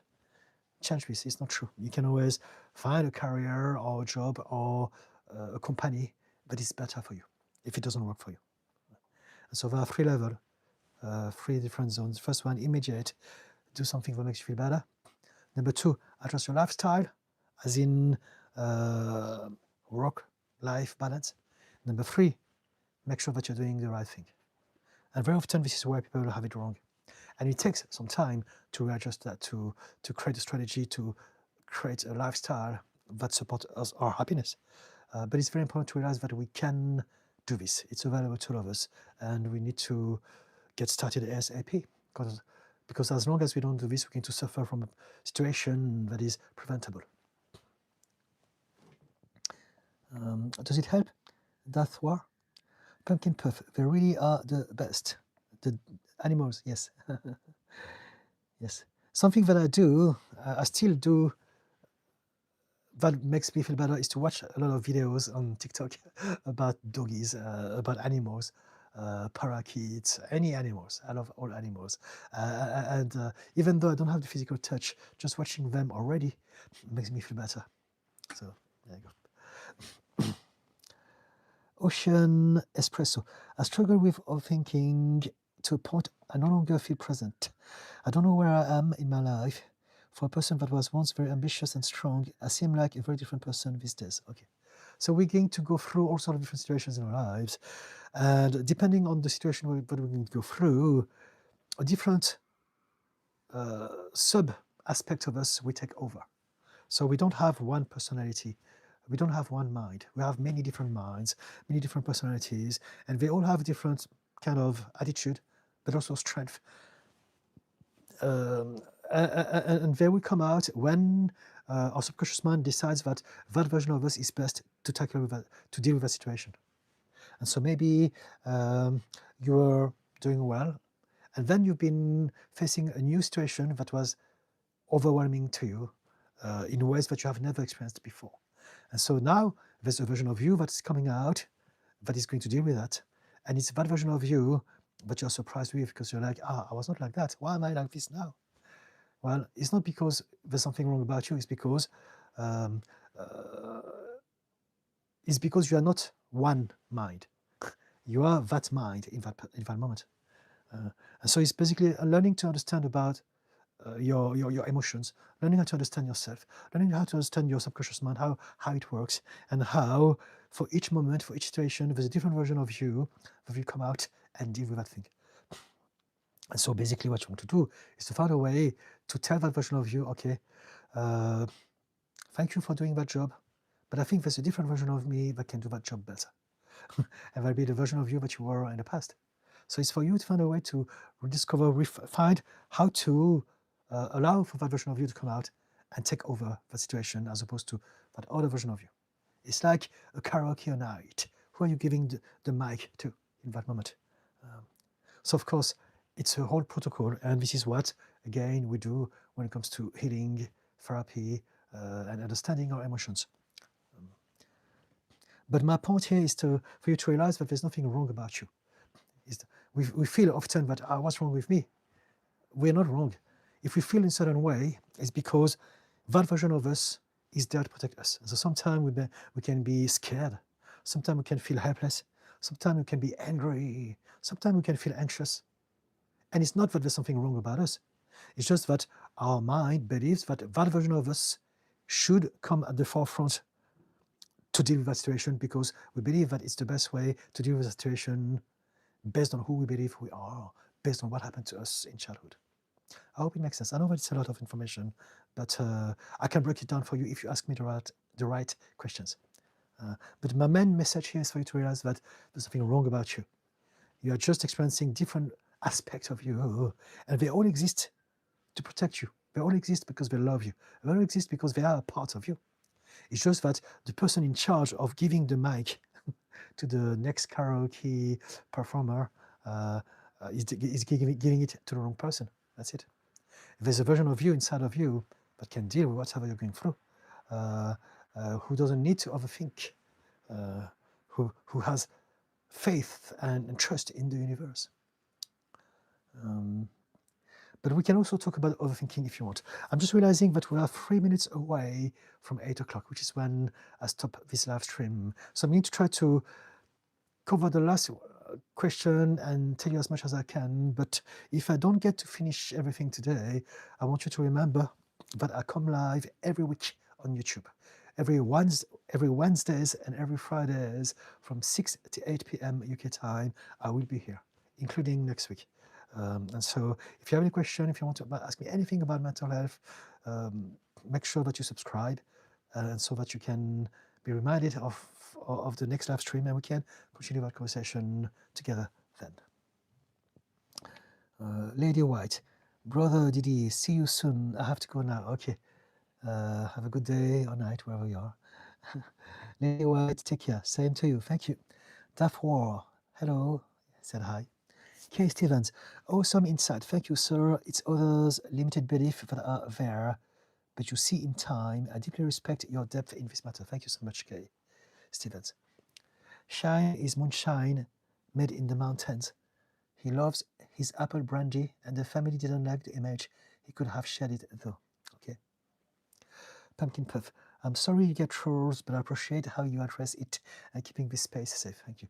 There's always going to be trolls. It's not a problem. They're not a problem at all. It's like in life, in real life, in 3D life, we will always meet some people who are nicer than others, who are in a different mood, in a different state, in a different place in their life. And it's okay if you understand how to address this. We don't have to react to the world. We don't have to believe that we are defined by our environment. We don't need to believe that we can't do anything about those things. It's easy, just like that. Set boundaries, create a space, move away, ignore them, and just like that, life is easy. It doesn't matter. There's always going to be people like that. And this is what healing is about. It's about realizing that we all go through ups and downs. We all meet other people, and it doesn't matter because we have a system now. Therefore, sounds good. Thanks. Okay, fantastic. Pumpkin Puff. Thank you, Didi, for your time and the chat. I will work on applying what we talked about. I hope you have a good evening and lovely weekend. Same to you. Thank you. Sprinkle. Thank you, Didi, for your time. And thank you, chat. All have a lovely evening. Fantastic. Thank you, guys. Okay, we still have 1 minute. Okay, it's 8 o'clock now. Guys, thank you all for watching. I just want to go back to the last comment. Ocean's Espresso. If you want to talk about overthinking, do come back next week, and I would love to talk to you about it. It's something that I talk about often, and there are many ways to address overthinking. And so, until then, until the next time, remember that I am both on TikTok and YouTube. I come live on YouTube every Wednesdays and Fridays. TikTok only when I can, so I haven't been yet this week. It depends on my schedule. For me, YouTube comes first now. And so I put short videos, but also I put long form content every week. I put 3 new shorts every day, both on TikTok and YouTube, and 1 long form video on YouTube. So do check my long form content, please. Again, the last one I put is about people pleasing, boundaries. There are tutorials, and I teach people how to practically change your life. So please give it a chance. It could change your life, and let me know how you feel about it. And if you have any ideas, any queries, anything you'd like me to address, ask me. The last 3 or 4 videos that I've done are literally videos that I've done because someone asked me about something. Right? I think it's a good system. It prevents me from trying to find out what to talk about. Just ask me whatever you'd like me to cover, and I will do my best to put something together for next Wednesday on YouTube. And also, if you need my service in any which way, there's a link on my bio to my website from which you can send me an email, or we can organize a free discovery call if you are serious about working together, that is. Guys, I love you all. Thank you all. Take care. Have a great day, great night, wherever you are in the world, and I hope to see you next. Cause side effect. Good evening. Love you all. Remember to be kind to yourself. Bye-bye now.